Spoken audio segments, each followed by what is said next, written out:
Welcome to the Fantasy Throwdown Podcast, bringing you the latest updates from the world of sports, gambling, and pop culture. Because you can't have a show without hot takes or a Tiger King meme these days. Know what I'm saying? Now, with over 200 episodes and ready to get after it again, here's your host, Dwayne Callender. Okay, guys, so I was supposed to record this episode much earlier. I had to visit the dentist as an emergency. Ended up having to get a root canal, long story short. So, gonna be a little bit hard to try to talk, but I'm gonna try to get through my thoughts on these games and the plays. So, we're just gonna cut right down to the conference championship. We've got Tampa playing Green Bay. Tampa won the first go-around against Green Bay. Packers were actually dominating that first quarter against the Bucs. Here's the thing. Back in Week 6, Aaron Rodgers got rocked. I think that kind of played a role in the offense getting a little bit off kilter. But realistically, Vita Vea should be back for the Buccaneers. Vita Vea, for those of you who don't know, is the defensive tackle, one of the best run stoppers in the league. It's hard to run on Tampa as is, but the way to beat Green Bay is to stuff the run. It's what the 49ers did to them throughout all of last year. It's what led to some memorable sound clips from Troy Aikman saying as such. We've seen it over and over and over. This is taking away the manhood right here of the Green Bay Packers. You have to attack Green Bay at the line of scrimmage, and Tampa can shut down Green Bay's running attack, and it's going to be on Rodgers and Davante Adams to get it done. So for a DFS perspective, I'm just playing the Packers passing game. I'm not really targeting the run game for the Packers. I just don't see it being that viable. Yeah, they could catch some passes as well, but I would rather play Ronald Jones. The Packers are weak against the ground. I think Ronald Jones definitely is a play today. And, you know, you can look at Montez Valdez-Scantling as a cheap wide receiver play as well. On the Tampa side, you know, Brady has so many weapons to throw to. Again, it's always tough when you're choosing between Mike Evans, who's underpriced this week, but because of the lack of performance. But, you know, just because of him being underpriced, it's still kind of tough to fit him in. Realistically, Evans is $5,800 on DraftKings. I would rather pay $5,800 for Evans than pay $5,400 for Godwin, because Evans is going to get the touchdown equity aspect when it comes to the red zone. So I'd rather pay up for Evans, even though I'm really not looking towards playing Tampa receivers. And then Scotty Miller playing in place of Antonio Brown at $3,400 is an option. I'm just not big on Godwin this week, and if Godwin beats me, he beats me. But I really just don't see much in the way of Godwin that I like this week. So that's the way I'm kind of looking at it. So like I said, taking some stands, avoiding Green Bay's rushing attack, and kind of limiting my exposure to the Tampa receivers. So overall, not big on this game. It's really going to come down to the Chiefs-Bills game. And here's the thing. You know, you got the Packers 3.5-point favorites. I think if Tampa can shut down Green Bay's rushing attack, I think Tampa can pull off the upset. But I think Green Bay is technically the better team. It's more well-rounded because Tampa's defense does have a glaring weakness in the secondary, and I don't necessarily like the matchup with Davante Adams against that secondary. I think Davante Adams could just destroy this game, and so to me, I still want to have some exposure to this game, so I probably pay up for Davante Adams, and that's it, and that's probably where most of my builds are going to land on.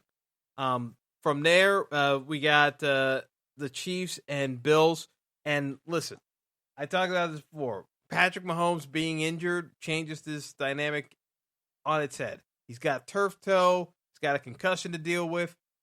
The Chiefs have to be on their game against the Bills. The Bills are confident. They think they can knock off the Chiefs. And when you're the hungrier team, it's easier to play a big game. It's just you have to steel your resolve as the veteran. The Chiefs kind of overcame their hurdle when they beat the Browns with Mahomes injured. So you can't let the emotions of that victory kind of carry over into this matchup. The Bills are a much better team than the Browns. Kansas City's going to have to rely upon, if Clyde Edwards-Helaire is healthy, then they got to ride him. If he's not healthy, I'm not sure if Darrell Williams can get it done from a rushing standpoint, because I think the Chiefs are going to need to grind out this win as opposed to win in a shootout. I look at it and say Stephon Diggs can be the best player on the field today as opposed to Patrick Mahomes. I think Stephon Diggs at $7,000 on DraftKings is ludicrous pricing. I am basically 100% lock button on Stephon Diggs. I don't care. Stephon Diggs is going to have a good day today. He's $8,300 on FanDuel. Still cheaper than Adams and Tyreek Hill. Stephon Diggs, to me, is the best wide receiver play in DFS, period. I'm not going to do a long statistical argument. I can't really talk long enough to even do that. But to me, it's a clear-cut case for Stephon Diggs over Hill and Devontae Adams this week. As much as I think Devontae Adams can dominate Tampa Bay, I still think you still have to play Stephon Diggs ahead of Adams if you're doing a 1v1 situation. But to me, I'm playing I'm playing 100% Diggs, and I'm probably playing Adams in 85 to 90% of my lineups and calling it a day. Let the chips fall where they may. Who's going to win between the Chiefs and Bills? I kind of look at this as a case where the Bills, they've been that team kind of riding a wave of momentum. The Chiefs have a lot of headwinds against them. If anyone can pull it out, it's Patrick Mahomes. But, man, it's a tall order when you got turf toe and are dealing with a concussion and you didn't have a full week of practice. This is going to be a tricky matchup for the Chiefs, and they have to be up and ready for it and get out the gate early. So I would be looking at Travis Kelce and Tyreek Hill. And realistically, you can't play all four guys. If you're playing Diggs and Adams, there's no way you can fit in Kelce and Tyreek Hill. To me, one of them's got to go.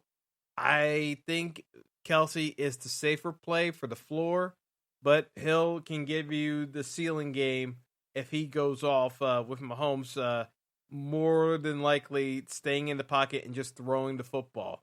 Tyreek Hill can take it to the house at any given moment. So if you play a lineup with Tyreek Hill, Devontae Adams, and Stephon Diggs, you've got all the studs, and you're just playing cheap guys to kind of fill in the void. And, at that pricing level, you're probably going to be stuck playing Josh Allen. And, pricing-wise, DraftKings made it easy to fit in Allen. Same deal on FanDuel. I'm going with Josh Allen this week just because, if Patrick Mahomes cannot run, and nor should he really be running, then there's no added benefit to paying extra for Mahomes as opposed to playing Josh Allen, who is likely to be rushing for over 35 to 40 yards today against the Chiefs. He's going to have to be able to create offense in addition to Stephon Diggs and keep plays alive. I just look at this as a matchup where playing a lot of Bills players is in your best interest, and you're going to have some cheap Bills pieces like Dawson Knox at $2,800. You're going to be looking at the likes of John Brown at $4,300 on DraftKings, Cole Beasley $4,100 on DraftKings, $5,700 on FanDuel. John Brown's actually cheaper on FanDuel at $5,600, but you're going to be needing these cheaper pieces on the Bills to make it work. On the Chiefs side, you're going to be looking at Demarcus Robinson at $3,700, $4,800 on FanDuel. Because, like I said, with the build I'm talking about here, you're going to need cheap pieces tied to this Bills-Chiefs game, and that's just the way it's going. Yeah, so I'm gonna wrap it up here because, man, it's kind of tough getting the words out. So that's gonna be all for now. Because I can already feel this medication wearing off. So good luck to you, everyone, and have a good one. Thanks for listening to the Fantasy Throwdown Podcast. Be sure to like and subscribe to the show on Apple Podcasts, Google Podcasts, and all other major outlets.